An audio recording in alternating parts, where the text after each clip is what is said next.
guys, this is KatsMeyow, and today I wanted to share with you my experience with getting an HSG. For those of you who don't know, the HSG is a contrast x-ray that you get as part of fertility treatment. So if you're not into that sort of thing, come back for another video sometime. But if you're trying to find out some information about that and you're in fertility treatments right now, hang out and we'll talk about it. So I decided to get the HSG in preparation for my IUI, which isn't really like the standard procedure. Actually, I didn't even really know about it until I was talking with my reproductive endocrinologist, and we were talking about going through IUI and the potential of having to eventually maybe go through IVF.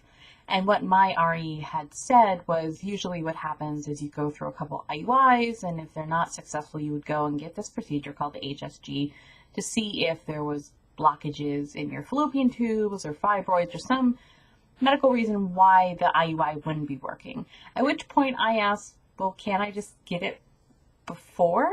And he was like, sure, it's a diagnostic procedure. You can get it before.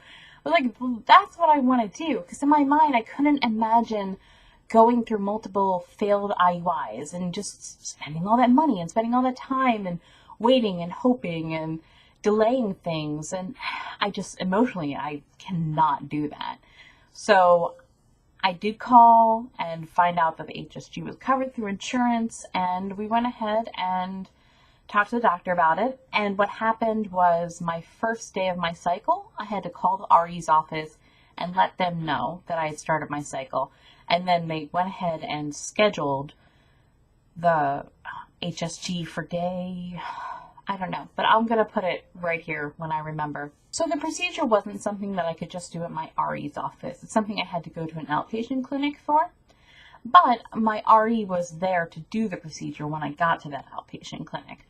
So when I got to the outpatient clinic, I went to the radiology department, checked in there, waited around for a little while with other people who were just getting x-rays. There's not like a special procedure you have to go through or anesthesia or anything like that. There was no drugs or medicines or anything I had to take beforehand, no special preparation. I just had to show up.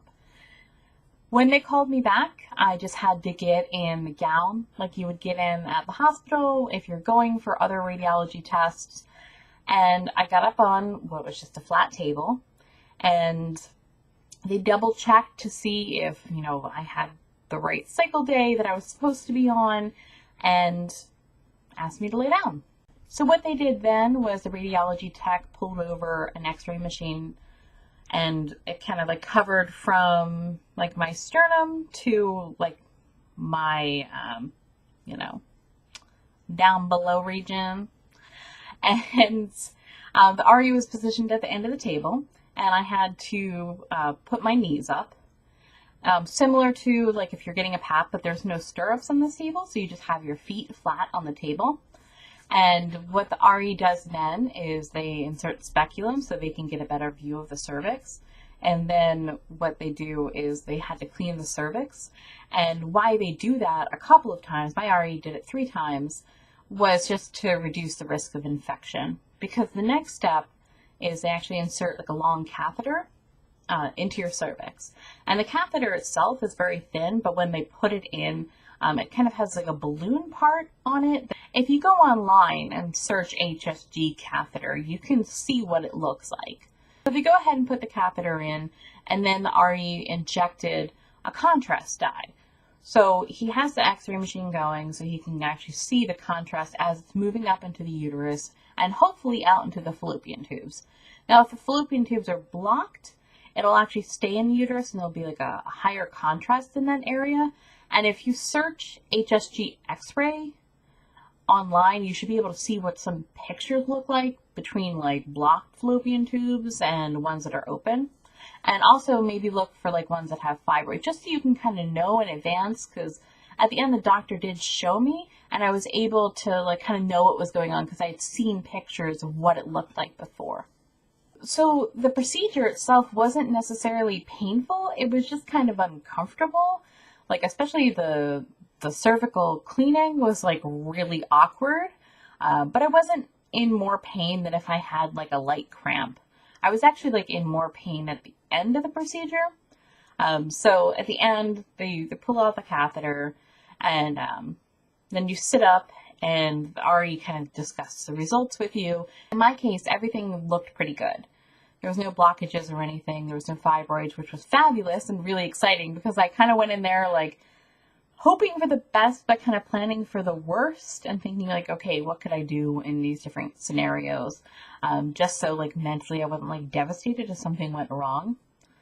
The things that probably surprised me the most about going through the procedure is when you actually sit, or at least in my case, when I actually sat up after the procedure, you're bleeding as if like you just started your period, but it's very, very, very light.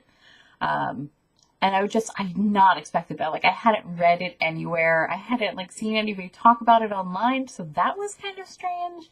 And then I continued to spot throughout the rest of my cycle, which I also hadn't read about anywhere, but it really wasn't a big concern.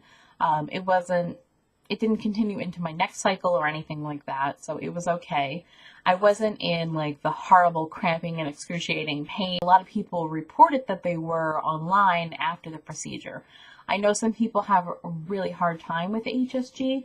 In my scenario, I didn't, which I was really glad of, but I did make sure that I got a ride down to the outpatient clinic and back home just in case, because again, hoping for the best, preparing for the worst. Another awkward thing that happened with the HSG was that contrast dye that they put into your uterus is very sticky, and I also wasn't expecting that.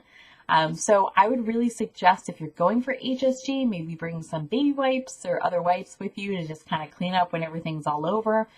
Maybe bring a pad with you, just in case there's like any leakages or spotting afterwards. And that was basically it. It is kind of a strange procedure to go through. I mean, like anything with an OB or getting a PAP, it's just odd to have somebody down there and be like, hi, random person who I'm not used to having anywhere near there. Overall, I was really, really happy that I did the HSD prior to even attempting IUI. I don't know if it's going to make a big difference.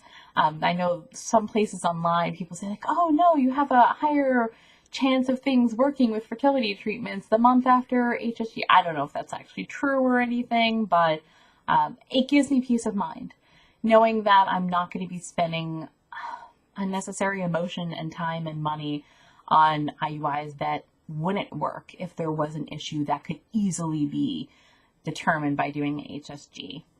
Overall cost, I don't know what the out-of-pocket cost was. I know it wasn't covered by my insurance. And I didn't have to do like a hospital stay or admission or anything. I think it was $50 was the end cost, but you know, $50 for not having to spend the money you would spend on an IUI, like that makes total financial sense to me. If you're about to schedule an HSG or you're about to go to your HSG, I wish you all of the luck in the world. Hopefully yours goes well. If it doesn't, at least know that you have that information now and you can move forward and not have to worry about what could be wrong and if that thing is wrong. So as I'm preparing to go through my first IUI, I'll let you guys know some other things that I'm doing to kind of increase my chances of success, and I'll let you know how things go too. I'm keeping my fingers crossed, but I'm kind of also like not keeping my hopes too high. Trying to be realistic about the whole thing, you know. So I will see you guys later and have a wonderful day. Bye-bye.